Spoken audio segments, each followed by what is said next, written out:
She was the most beautiful woman in that room. Every single person there knew it, including the man who was about to destroy her. She walked down that aisle the way her mother taught her to walk into every room that was not built for her, like she had already decided the room belonged to her before anyone else had finished deciding whether she was welcome. 3 years of planning, of patience, of swallowing things that should never have been swallowed, had led her to this altar, to this man, to this single door she needed opened. Amira Bena had not come to Seoul to fall in love. She had come for the truth. And then she looked up at the man waiting for her at the altar, and something behind his eyes told her today was not going to go the way she had planned. He leaned toward her. His voice was barely above a whisper, the kind of whisper designed to reach exactly the right number of ears. "You should have done something about your body before today." He let his eyes move over her the way a man looks at a purchase he has decided to return.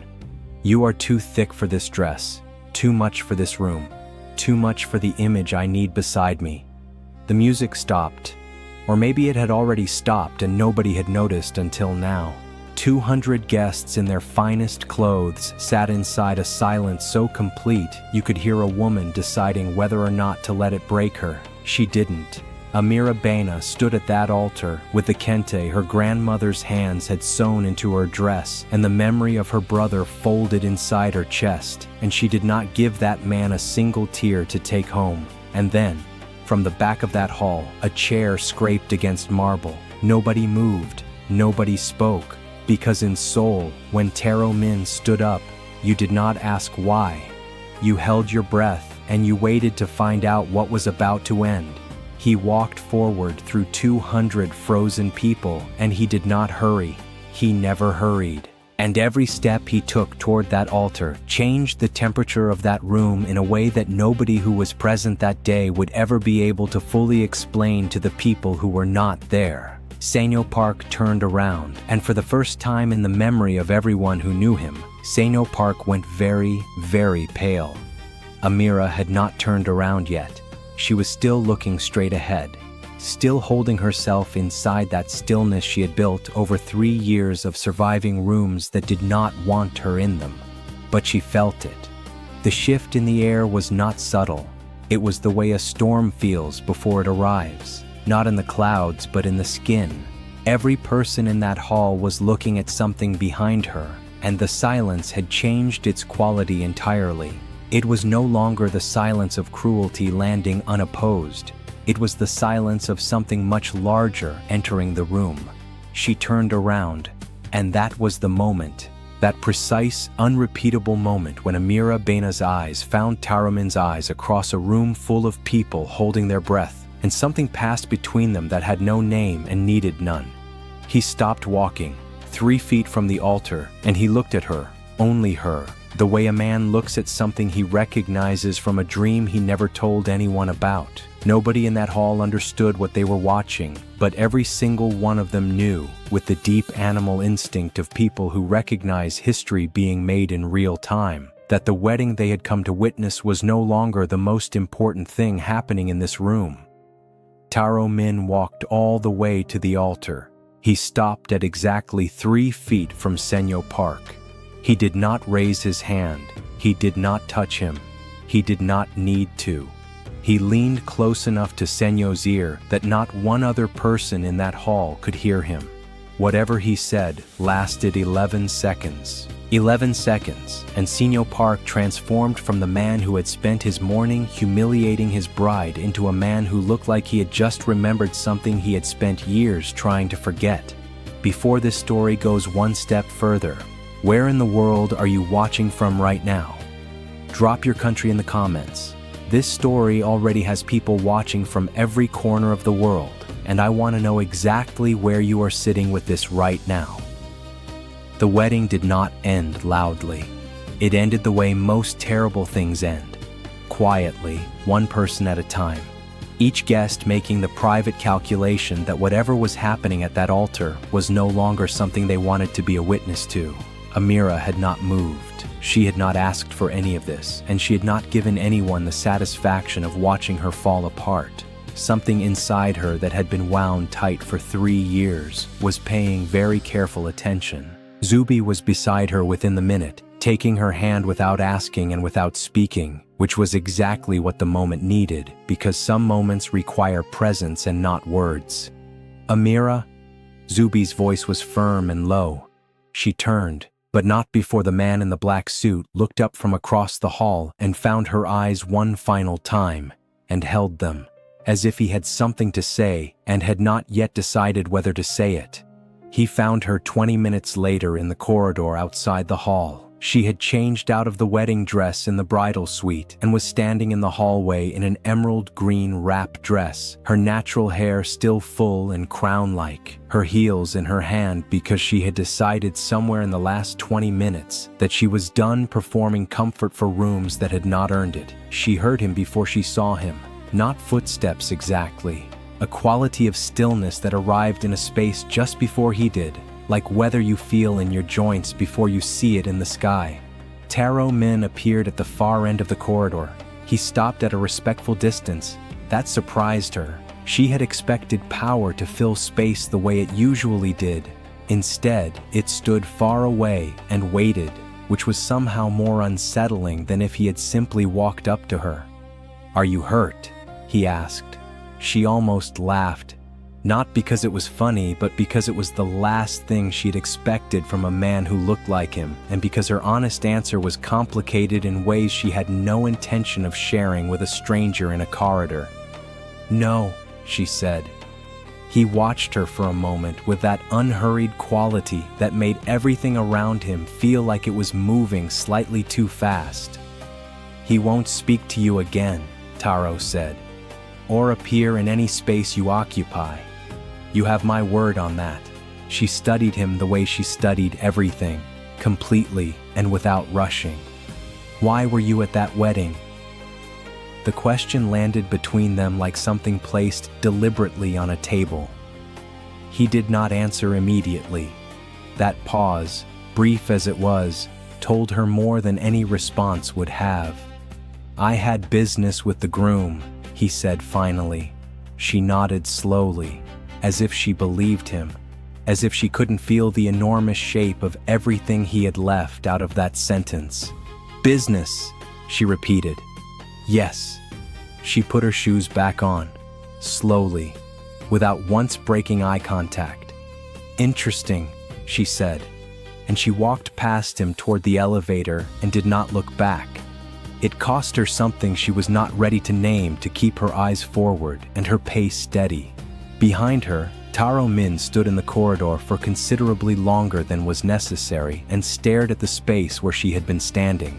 The Min compound sat behind 3 layers of security on a hillside above the city, where the air was cleaner, the view was longer, and everything that happened inside those walls stayed inside those walls. It was where Taro Min thought most clearly, which was why in the 48 hours since the wedding he had not been thinking clearly at all. He sat at the long table in his study with Gino Park standing 3 feet to his left, where Gino always stood, neither in front nor behind, the position of a man who follows and does not lead, and listened to the full report on Seno Park's financial movements inside the organization. Gino finished his report and waited. Taro said nothing for a long moment. "What do we know about the woman?" Taro asked. Geno's expression adjusted almost imperceptibly. Not surprise. Geno did not do surprise, but something noted and stored. Amira Bena arrived in Seoul 14 months ago on a work visa, listed occupation research consultant, speaks Korean, English, and French, seen 3 times in the last 6 months near properties connected to this organization. A pause. "Boss, she was not at that wedding by accident." Taro picked up his pen, set it back down. "Find out what she is looking for." What he did not say, what he did not permit himself to think directly, was that he had already been wondering about what she was looking for since the moment she put her shoes back on in that corridor and walked away from him as if he were simply furniture she was navigating around. Amira sat cross-legged on the hotel bed with the rust-orange Ankara cloth unfolded in her lap. It was not large, barely the size of 2 hands placed together. The pattern was geometric and bold. deep rust orange and brown with thin gold lines running through it like rivers on a map.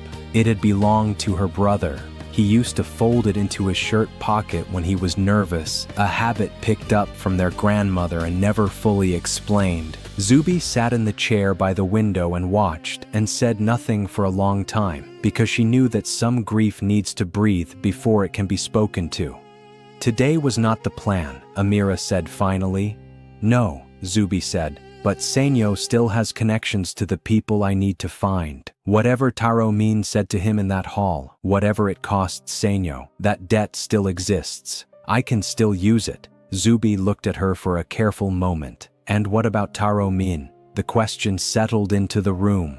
Amira ran her thumb across the Ankara cloth, once, slow and deliberate, the gesture of a woman reminding herself of what she came here for. He's a tool, she said.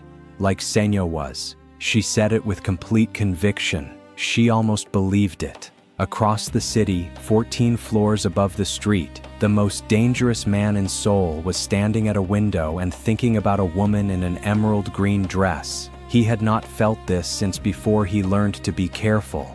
That thought arrived last, just before he forced himself to think about something else. He was not entirely successful. He arranged it so their meeting looked like coincidence. That was the first sign it wasn't.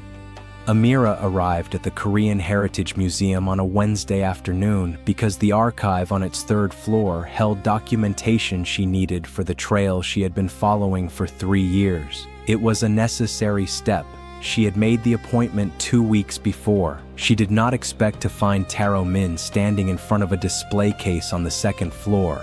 She stopped walking. He turned, as though he had heard her arrive at a volume no one else would have registered. Their eyes found each other across the gallery the same way they had in the wedding hall. Without warning, without invitation, with the same quality of recognition that neither of them had found a framework for yet. You followed me, she said. Not a question. You're in my city, he replied. Also, not a question. She walked toward the display case because that was where she was going regardless of who was standing beside it. She stood next to him and looked at the document under glass. The Hojok family registry, she said. I've been reading about these. Something in him shifted, barely visible, his weight redistributing, a breath held 1/2 second longer than normal. Why? He asked. She looked up. Research, she said. And she smiled, not warmly, but with the particular intelligence of a woman who has just played a card she's been holding for some time. He looked at her for a long moment, and then he said the thing that completely undid her carefully constructed composure. I know why you came to Seoul, he said quietly. And it was not to marry Seno Park. She held his gaze without flinching. But under the emerald dress, her heart was doing something she had not authorized. Seno Park had built himself a careful life in the gap between two worlds he did not fully belong to. He was not powerful enough to stand inside the Min organization and not clean enough to stand fully in the legal world he used as his cover. He occupied the profitable space between them. Information broker, money facilitator, a polished surface for men who needed their names appearing in the right newspapers for the wrong reasons. He had selected Amira deliberately. He needed a wife who looked like an achievement, someone striking enough to signal his taste, foreign enough to create mystique, accomplished enough to satisfy the rooms he was trying to enter. He had never bothered to understand who she actually was, because in his architecture of the world, women like Amira existed to complement men like him, not to have designs of their own.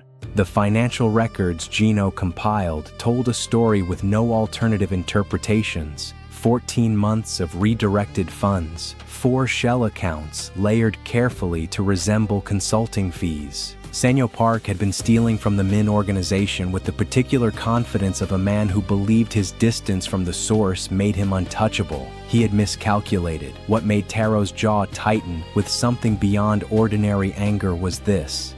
Seno had used Amira. He had recruited her as social cover, positioned her as his international credibility, and had been feeding fragments of her careful research, 3 years of painful, meticulous work to individuals inside the organization who were tracking the same trail she was following without her knowledge. I need to pause here for a moment because I need to know what you think. Seno Park chose Amira for what she looked like. He exploited her research. He humiliated her at the altar in front of 200 people. And he did all of it while genuinely believing he was simply being practical. Drop your verdict in the comments right now. What do you think should happen to Seno Park? Because I promise you, what Taro Min is about to do is going to make you feel something. The meeting lasted 40 minutes. For the first 35, Seno tried 3 versions of the same explanation. The accounts were a misunderstanding, the figures appeared different in context, the arrangement had been sanctioned. Taro listened to all 3 without speaking, which is how Seno eventually understood that speaking was not helping him. Then Taro leaned forward and said very quietly, "Tell me about the Bena file." The silence that followed was different from all the other silences in that room. Seno's hands stopped moving. His eyes went somewhere private and calculating, running figures on something that had nothing to do with money. Then he made the decision desperate men make when they believe trading one secret for their life is a reasonable transaction. "The brother," Seno said, "Kemo Jalo, he is not dead." Taro went completely still, stiller than still, the stillness of a man whose entire internal landscape has just reorganized itself around 4 words. "Say that again," he said. "Kemo Jalo is alive. I arranged it 2 years ago. He was never meant to die. He was meant to disappear as leverage against someone else. I have known where he is since the beginning." Amira Bena had been carrying 3 years of grief for a brother who was alive. Every sacrifice she had made, the visa, the research, the engagement to a man she did not love, had been built on a foundation someone else had manufactured and placed beneath her feet without her knowledge. Everything she thought she was hunting had just become something entirely different. Taro made his decision before morning. He would find Kemo. He would return him to his sister. He would settle what Seno had set in motion and then step cleanly out of a story that had no place for him in it. It was logical. It was clean. It was the kind of solution his reputation was built on. He sent for Miri Choi. She arrived within the hour. She carried the folder she always carried and wore the expression she always wore when the information she was about to deliver was not straightforward. "I have the location of Kemo Jalo," she said. She placed a photograph on the table, then placed a second document beside it. Then she stopped talking and waited. If you are watching this right now and something is tightening in your chest, if you are feeling the kind of anger that makes you want to reach through the screen, you are exactly where you are supposed to be. Because what Miri Choi just placed beside that photograph is not a solution. It is the thing that turns a solvable problem into an impossible one. And if what Seno Park said at that altar made you feel something, hold on to it. We are nowhere near the bottom of how deep this goes. The document was a record of communication between Kemo Jalo and a name Taro knew better than any other name in the world. Taro Min, his uncle, the architect of everything he had become. Kemo Jalo, in 2 years of hiding, had found something connecting the Min family to the night he was made to disappear. Something that, if it surfaced, would not simply damage the organization, it would end it. Bringing Kemo home meant letting that truth walk back into the world. That evening, the Jisa ceremony proceeded as it did every year. The table was laid with absolute precision. White rice, clear broth, grilled fish, sliced persimmon and pear arranged by tradition. 3 shallow cups of rice wine set in a formal line. Incense was lit. The candles at each end of the table burned straight and unwavering in the still interior air. Taro Min stood at the head of the table with his silver hair and his carved face and his decades of decisions stacked silently behind his eyes. Taro stood across from him as he had stood every year since boyhood. Correctly positioned, correctly dressed, correctly silent. This was where buried things came back. That was the nature of Jisa. You lit the candles for the dead, and the dead reminded you of everything you had tried to bury with them. After the ceremony, Taro went to Dano's study alone. not his own office. The old room on the ground floor where his uncle kept 30 years of the organization's history in locked mahogany cabinets and a set of framed photographs on the far wall that Taro had looked at since childhood without ever asking about all of them. He found the photograph in the second cabinet from the left. A photograph. Two people he had looked at 100 times in childhood and had never thought to question. A woman, a piece of rust-orange Ankara fabric at her collar, quiet joy in her eyes. He had seen this photograph his entire life. He had never seen it the way he was seeing it now. Before I tell you what Taro Min does next, I need you to stop for 1 second. He can protect the family that raised him and keep Kemo hidden forever. He can bring Kemo home and let the truth destroy everything his uncle built. Or he can tell Amira everything and trust a woman he has known for days with information that could end him. What do you think he is going to choose? Put your prediction in the comments right now, because in less than 60 seconds, everything you thought you knew about this story is about to completely change. He went to her at 11 o'clock that night. He had Gino drive and sat in the back in total silence for the entire journey, which Geno understood to mean this was not a professional visit, and which Geno therefore committed to saying absolutely nothing about now or ever. Amira opened the hotel room door and looked at him. He was not what she had braced herself for. Whatever she had been expecting, a strategy, a summons, something measured and clean, this was not that. He looked like a man who had been carrying something heavy for a long time and had finally set it down somewhere so he could look at it directly. "Tell me about your brother," he said. She told him, not all at once and not easily. She started with the small true things, his laugh, the way he folded the Ankara cloth into his pocket, what he had been studying, where he had been the last night she saw him. The story came out of her the way things come out of people who have been carrying them alone for too long, in pieces, with pauses, with the particular exhaustion of someone setting down a weight they forgot had a weight. Taro listened without interrupting, without his phone, without the half-presence she had learned to expect from powerful people. He listened like it was the most important thing in the world. When she finished, the room held its breath for a long moment. Then Taro said, "Your brother is alive, Amira." 3 words, said quietly, said completely. She did not move for 5 full seconds, and then her hand went to her mouth, and 3 years of grief arrived all at once, and she let it, because some rooms deserve the full truth of what they are holding. The real cost of power, Taro Min had always told himself, was enemies. He had been wrong. The real cost was this: the people you could not protect, and the ones you could, if you were finally willing to pay the price. If this is hitting you somewhere real right now, if you are feeling exactly what Amira is feeling in this moment, you already know this is not like anything else on this platform. Hit that subscribe button right now. This series is going to give you something no other channel is giving you. Hit it now before we go any further. She reached for the Ankara cloth from the nightstand. She held it a moment the way she always did. Then, on an instinct she could not have explained, she extended it toward him. "This was his," she said. "He carried it every day." Taro took it. He turned it over slowly. The pattern, the rust orange and brown geometry with thin gold lines running through it like rivers on a map. He had seen this pattern before. Not on a person, on a photograph. On the collar of a woman in a locked cabinet in Taro Min's study. A woman whose face had looked out at him from the wall of his childhood as though waiting for someone to finally ask the right question. "Taro." Her voice was quiet and careful. "What is it?"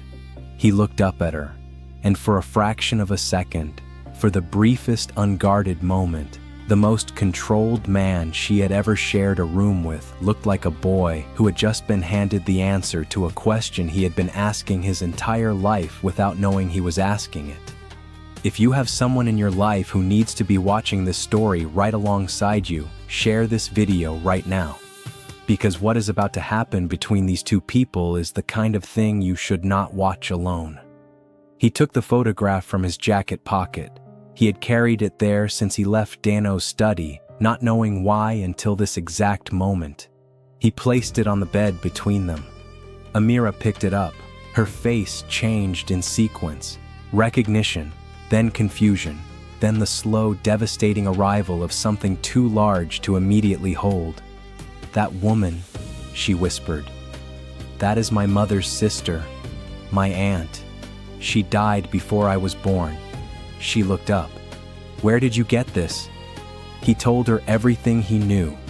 The jasa ceremony, the cabinet, the photograph he had been looking at since he was a boy, the name that had never been spoken beside the face, the connection between his mother's erased history and a family registry entry that should not have existed and had been removed by a man who believed he was protecting what mattered. Two families, one erased, one grieving, both of them sitting in a hotel room in Seoul, holding a piece of rust orange fabric and an old photograph, and the slow, enormous understanding that none of this had been an accident. Taro Min left before she could ask him what it meant for Dano Min. He left because he did not yet have that answer. He left because the man who raised him was standing between him and every good thing in this story, and the only path through that was a choice he had not yet found the language to make. Back in his study, late and alone, he placed the photograph on the table. He placed the Ankara cloth beside it. He stood over them for a long time. Two families, one secret, 30 years buried, and somewhere in this city tonight, a man named Kemo Jalo is alive and waiting, and he knows exactly what Dano Min has been hiding all these years. Taro Min has a choice that cannot wait much longer, and the woman holding a piece of orange fabric 3 floors above the street has no idea yet that she is not simply the woman he cannot stop thinking about. She may be the answer to every question his entire childhood could never ask out loud. Part 2 is coming, and if you are not subscribed, hit that button right now because you absolutely cannot afford to miss what happens next. And if you want to be the very first to know when Part 2 drops, leave the words Part 2 in the comments right now. I read every single one. If this story pulled you in, you already know this is where you belong. More stories like this drop here every single day. Don't miss the next one.